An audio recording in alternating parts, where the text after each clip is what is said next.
ইয়া জাল জালালি ওয়াল ইকরাম 111 বার পরে পানিতে ফু দিয়ে ওই পানিটা বাসার চারপাশে ছিটিয়ে দিলে কি হয়? আমরা অনেকেই কিন্তু ঘরের ভিতরে বরকত চাই। এই বরকত যদি আপনি পেতে চান, অভাব দূর করতে চান, খুবই গুরুত্বপূর্ণ একটি আল্লাহ তাআলার গুণবাচক নাম হচ্ছে ইয়া জাল জালালি ওয়াল ইকরাম। আল্লাহ পাক রব্বুল আলামিনের এই গুণবাচক নাম করে দোয়া করলে আল্লাহ তাআলা সেই দোয়াটা কবুল করেন। এটা আল্লাহ তাআলা নিজে বলে দিয়েছেন। কোরআন খুলেন 9 নম্বর পারা 13 নম্বর পৃষ্ঠার 4 নম্বর লাইন, সূরা আরাফের 180 নম্বর আয়াতে আল্লাহ বলছেন ওয়ালিল্লাহিল আসমাউল হুসনা ফাদউহু বিহা।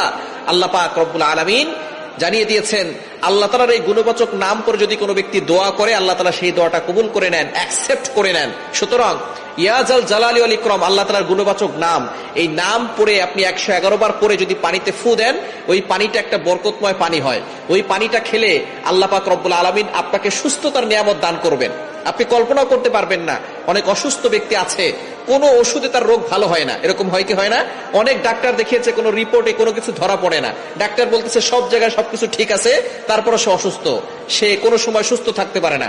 আপনি আল্লাহ তাআলার এই গুণবাচক নামটা পড়বেন, সাথে সাথে সূরা ফাতিহাটাও পড়বেন। সূরা ফাতিহার ভিতরে শিফা আছে, আয়াতুশ শিফা বলা হয় সূরা ফাতিহাকে।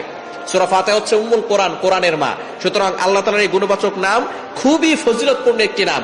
আল্লাহ তাআলা এই নামের বদৌলতে আপনাকে বিপদ থেকে হেফাজত করবেন, আল্লাহ তাআলা আপনাকে সুস্থ করে দিবেন, ঘরের ভিতরে রোগ ব্যাধি আল্লাহ পাক রব্বুল আলামিন দূর করে দিবেন।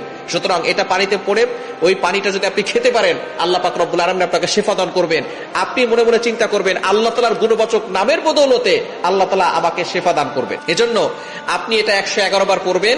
111 বার পরে পানিতে ফু দিয়ে পানিটা যদি আপনার ঘরের চারপাশে ছিটিয়ে দেন, তাহলে 1 নাম্বার হচ্ছে আপনার ঘরের সকল অসুস্থতা দূর হয়ে যাবে। রোগ ব্যাধি আল্লাহ পাক রব্বুল আলামিন এই নামের উসিলায় সবকিছু দূর করে দিবেন, এবং আল্লাহ পাক রব্বুল আলামিন ওই ঘরের ভিতর থেকে অভাব দূর করে দিবেন, এবং আল্লাহ পাক রব্বুল আলামিন ওই ঘরের ভিতরে বরকত দান করবেন। এবং ইয়া জাল জালালি ওয়াল ইকরাম যদি আপনি 111 বার পরে দোয়া করেন, আল্লাহ পাক রব্বুল আলামিন সেই দোয়াটা কবুল করে নেবেন। অবশ্যই আপনি ওযু করে আমলটি করার চেষ্টা করবেন। ওযু করে আমল করলে এরপরে দুরূদ শরীফ পড়ে আমলটি করবেন। দুরূদ শরীফ প্রথমে 3 বার পড়বেন, শেষে 3 বার পড়বেন। দুরূদ শরীফ পড়ে যে আমল করা হয় সেই আমল আল্লাহ পাক রব্বুল আলামিন তাড়াতাড়ি কবুল করেন। অনেক সময় আমরা দোয়া করে দোয়া কবুল হচ্ছে না, দুরূদ শরীফ পড়ে দোয়া করবেন, আল্লাহ পাক রব্বুল আলামিন এই দোয়াটার সাথে সাথে 7 আসমান ভেদ করে আরশে আজিমে গিয়ে নক করবে। আর দুরূদ শরীফ না পড়লে সেটা মুআল্লাকুন, পেন্ডিং অবস্থায় থাকে, ঝুলন্ত অবস্থায় থাকে। দুরূদ শরীফ পড়বেন, প্রতিটি আমলের শুরুতে দুরূদ শরীফ পড়ার চেষ্টা করবেন।